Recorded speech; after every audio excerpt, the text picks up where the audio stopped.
সাদিক কায়েমের বিরুদ্ধে নোংরা রাজনীতি করতে যে আসিফ মাহমুদ তার আম সালা সব হারালেন। জামাত ইসলামী এমনভাবে খেলে দিল, এমনভাবে রাজনীতি করলো বা করছে যাতে আসিফ মাহমুদের চালাকি ধরা খেয়েছে। দর্শক, হ্যাঁ, রাজনীতিতে এ ধরনের কম্পিটিশন থাকবে, কিন্তু সেটা নোংরা খেলায় রূপ নিলে তার পরিণতি ভালো হয় না। আসিফ মাহমুদের অবস্থা এটা হয়েছে।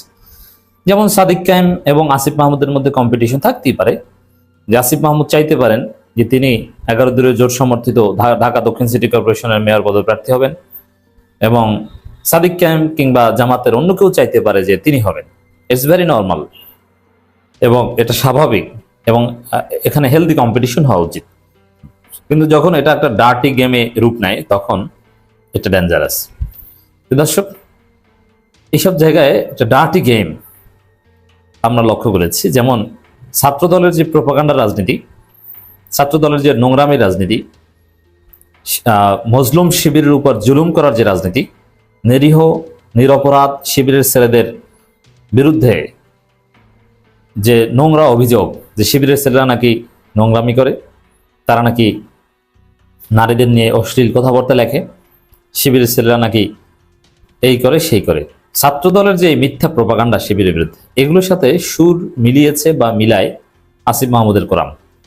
আসিফ মাহমুদের যে বটফোর্স আছে তারা ধারাবাহিকভাবে সাদিক কায়েমের চরিত্র হননের চেষ্টা করেছে এবং শিবিরকে গুজববাজ হিসেবে প্রমাণ করার চেষ্টা করেছে। অথচ ছাত্রশক্তির ছেলেরা আসিফ মাহমুদ কোরআনের লোকজন ভালোভাবে জানে এটা টোটালি ফলস অভিযোগ। শিবিরের ছেলেরা এগুলো করে না, বরং শিবিরের নামে নানান প্রোপাগান্ডা চালানো হয় এবং শিবিরের উপর জুলুম করা হয়। থানায় ঢুকে যে ভয়াবহ মব সৃষ্টি করেছে ছাত্রদল, তার বিরুদ্ধে না বলে শিবিরকে দায়ী করার চেষ্টা করেছে আসিফ মাহমুদ কোরআন, এবং সাংবাদিকদের উপর যে হামলা, এসব সবকিছুতে মানে তার একটা ন্যারেটিভ দাঁড় করানোর চেষ্টা করেছে। শিবির সবাইকে শত্রু বানিয়েছে, এই কারণে শিবিরের পক্ষে কেউ দাঁড়ায় না। এটা যে কতটা ভয়াবহ নোংরা রাজনীতি আপনি একটু কল্পনা করেন। এখানে ছাত্রশক্তির বা আসিফ মাহমুদের কোরআনের উচিত ছিল যে শিবিরের উপরে এখন জুলুম হচ্ছে, জামাত এনসিবি জোটে আছে, অতএব ছাত্র দলের বিরুদ্ধে অবস্থান নেবে ছাত্রশক্তি, তারা বিবৃতি দিবে, টকশোতে কথা বলবে, ইত্যাদি ইত্যাদি। কিন্তু না, তারা এসেছে সাদিক কায়েমকে কিভাবে ডিমোরালাইজ করা যায় সেই ধান দেয়। কারণ কি, সাদিক কায়েমকে যেন জোট মানে বিতর্কিত করার ফলে সাদিক কায়েমকে যেন জামাত কিংবা জোট ঢাকা দক্ষিণে মেয়র প্রার্থী না করে, যাতে আসিফ মাহমুদ মেয়র প্রার্থী হতে পারে। এই নোংরা রাজনীতি সাদিক কায়েমের বিরুদ্ধে আসিফ মাহমুদ এবং তার দল ছাত্রশক্তি করেছে, তবে এনসিবি সবাই না। এনসিবিতে নানান গ্রুপ আছে, আসিফ মাহমুদ গ্রুপ, নাহিদ গ্রুপ, এবং হাসনাদদের একটা গ্রুপ আছে, শারজিদের একটা গ্রুপ আছে। সব মিলিয়ে আসিফ মাহমুদ গ্রুপ একটা ধরা খেয়েছে সাদিক কায়েমের মেয়র প্রার্থী হওয়ার ঘোষণায়। তো দর্শক, এখন কিন্তু চুপচাপ। আসলে এই সাদিক কায়েমকে মেয়র প্রার্থী হিসেবে যাতে ঘোষণা না করে, এই জন্যই নোংরামি ছিল। কিন্তু ঘোষণা করার পর কিন্তু চুপচাপ, যদিও অনেক প্রোপাগান্ডা আসবে, কিন্তু এতে লাভ হবে না। কারণ আসিফ মাহমুদ কোরআন দেখেছে যে সাদিক কায়েমকে মেয়র প্রার্থী অনানুষ্ঠানিকভাবে ঘোষণা করার পরই যে আলোচনার জন্ম দিয়েছে, তাতে তো আসিফ মাহমুদ কার্যত ভেসে গেছেন।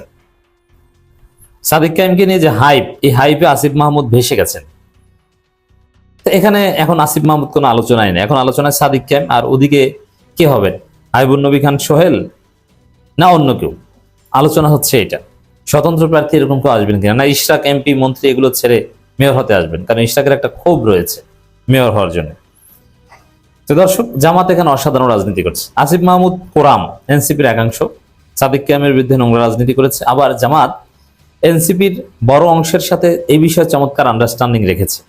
কারণ ইটস ভেরি নর্মাল যে ঢাকা দক্ষিণ সিটি কর্পোরেশন জামাতের কাছে জোটের শরিক হিসেবে এনসিপি চাইতেই পারে না, এটা চাওয়াটাই আনফেয়ার, এটা চাওয়ার মতো পরিবেশ তাদের হয়নি। অথচ এই ধৃষ্টতা তারা দেখাচ্ছে, যেখানে জামাত বিএনপি প্রায় 25 বছরের জোট ছিল, জামাত ভুলেও ঢাকা উত্তর দক্ষিণ এগুলো বা কোনো সিটি কর্পোরেশনের মেয়র পদ জোটগতভাবে বিএনপির কাছে চাওয়ার সাহস করেনি। অথচ জামাত এনসিপির চাইতে 1000 গুণ শক্তিশালী।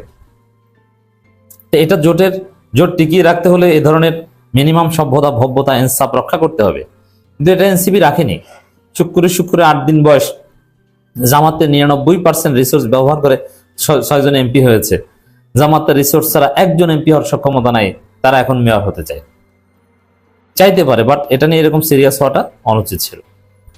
তো দর্শক, এখন এই জন্যে জামাত যেটা করছে যে সাদিক কায়েমকে মেয়র প্রার্থী করছে, অ্যাট দি সেম টাইম এনসিপির এনটি আসিফ গ্রুপকে এখানে ম্যানেজ করে ফেলেছে, তাদের সাথে চমৎকার সম্পর্ক আছে, সব ঠিক আছে, এবং তাদের আসিফ মাহমুদ মেয়র প্রার্থী হোক, এনসিপির অধিকাংশের এই বিষয়ে কোনো কনসার্ন নেই, এনসিপির একটা গ্রুপের এই বিষয়ে কনসার্ন আছে। দর্শক, শারজিস আলম অত্যন্ত প্রভাবশালী এনসিপি নেতা, আবার নাহিদ ইসলাম কিংবা হাসনাত আব্দুল্লাহদের গ্রুপ কিন্তু ঢাকা দক্ষিণের সিটি কর্পোরেশন নির্বাচন নিয়ে কোনো কথাই বলছে না।